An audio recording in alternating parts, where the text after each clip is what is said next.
ಅಧ್ಯಕ್ಷರೇ, ಮತ್ತೆ 6 ಜನ ನೆಕ್ಸ್ಟ್ ರಾಜ್ಯಪಾಲರ ವಂದನಾ ನಿರ್ಣಯದ ಬಗ್ಗೆ ತನಗೆ ಭಾಷಣ ಮಾಡಲಿಕ್ಕೆ ಅವಕಾಶ ಮಾಡಿಕೊಟ್ಟಿದ್ದಕ್ಕೆ ಧನ್ಯವಾದಗಳು. ಈಗ ಭಾಷಣ ಎಲ್ಲಿಂದ ಶುರು ಮಾಡೋದು ಅಂತ ಗೊತ್ತಾಗ್ತಾ ಇಲ್ಲ. ಯಾಕೆಂದ್ರೆ ನಮ್ಮ ಇವರು ಸುನೀಲ್ ಕುಮಾರ್ ಅವರು ರಾಜ್ಯಪಾಲರಿಗೆ ವಂದನೆ ಸಲ್ಲಿಸಲಿಲ್ಲ. ಅವರು ನಮ್ಮ ಸರ್ಕಾರವನ್ನ, ನಮ್ಮ ಪಕ್ಷದ ಸರ್ಕಾರವನ್ನ ಟೀಕೆ ಮಾಡೋದಕ್ಕೆ ಬಹಳ ಸಮಯವನ್ನ ತೆಗೆದುಕೊಂಡ್ರು. ಅದಕ್ಕೆ ನಾವು ಇವತ್ತು ಮಾಧ್ಯಮಗಳು ಬಹಳ ಚುರುಕಾಗಿದ್ದಾವೆ. ಕ್ಷಣ ಮಾತ್ರದಲ್ಲಿ ಅಮೆರಿಕ ತಲುಪುತ್ತೆ. ಆದ್ರಿಂದ ಅಮೆರಿಕದಲ್ಲಿರೋರು ಈ ನ್ಯೂಸ್ ನೋಡ್ತಾರೆ. ಅದರಿಂದ ಅದನ್ನ ಗಟ್ಟಿಯಾಗಿ ಸಮರ್ಥನೆ ಮಾಡಬೇಕಾಗುತ್ತೆ. ಅಂಕಿ ಅಂಶಗಳನ್ನ ಕೊಟ್ಟು ಸಮರ್ಥನೆಯನ್ನ ಮಾಡ್ತಕ್ಕಂಥ ಕೆಲಸವನ್ನ ನಾವು ಮಾಡಬೇಕಾಗುತ್ತೆ.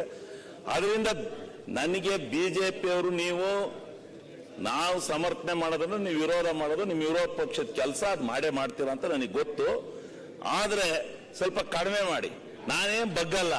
ನಾನು ಹೇಳೋದನ್ನ ಯಾವ ಕಾನೂನಾತ್ಮಕವಾಗಿ ಮತ್ತು ಸತ್ಯಾಂಶಗಳಿಂದ ಕೂಡಿರ್ತಕ್ಕಂಥ ವಿಚಾರಗಳನ್ನ ನಾನು ಈ ಸಂದರ್ಭದಲ್ಲಿ ಹೇಳಲಿಕ್ಕೆ ಬಯಸ್ತೇನೆ. ನಮ್ದು ಒಕ್ಕೂಟ ವ್ಯವಸ್ಥೆ, ಪ್ರಜಾಪ್ರಭುತ್ವ ವ್ಯವಸ್ಥೆ ಒಳಗಡೆ ಕೇಂದ್ರ ಮತ್ತು ರಾಜ್ಯ ಸರ್ಕಾರಗಳ ಒಕ್ಕೂಟ ವ್ಯವಸ್ಥೆನಲ್ಲಿ ನಾವು ಈ ದೇಶದ ರಾಜ್ಯಭಾರವನ್ನು ನಡೆಸ್ತಾ ಇದ್ವಿ, ಅಧಿಕಾರವನ್ನು ನಡೆಸ್ತಾ ಇದ್ವಿ, ಜನಗಳಿಗೆ ಆಡಳಿತ ವ್ಯವಸ್ಥೆಯನ್ನು ಕೊಡ್ತಾ ಇದ್ವಿ. ಇಂಥ ಸಂದರ್ಭದಲ್ಲಿ ಅವರು ಬಹಳವಾಗಿ ಯಾರು ಟೀಕೆ ಮಾಡಿದ್ರು ಅಂತ ನಾನು ಹೇಳಕ್ ಹೋಗೋದಿಲ್ಲ.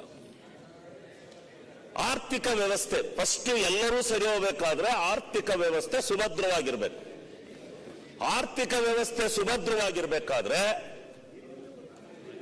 ರಾಜ್ಯದ ಸಂಪನ್ಮೂಲ ಮತ್ತು ಕೇಂದ್ರದಿಂದ ಬರ್ತಕ್ಕಂಥ ಸಂಪನ್ಮೂಲಗಳ ಒಕ್ಕೂಟ ವ್ಯವಸ್ಥೆ, ಯಾವ್ಯಾವ ರೀತಿ ಸಂಪನ್ಮೂಲಗಳು ಬರುತ್ತೆ, ಯಾವ್ಯಾವ ಅಡಚಣೆಗಳಿದಾವೆ, ಯಾವ್ಯಾವ ರೀತಿ ಅದನ್ನ ಸರಿಯಾದ ರೀತಿಯಲ್ಲಿ ಬರಬೇಕು ಅಂತಕ್ಕಂಥದ್ದನ್ನ ನಾವು ಸಮರ್ಥನೆ ಮಾಡಬೇಕು.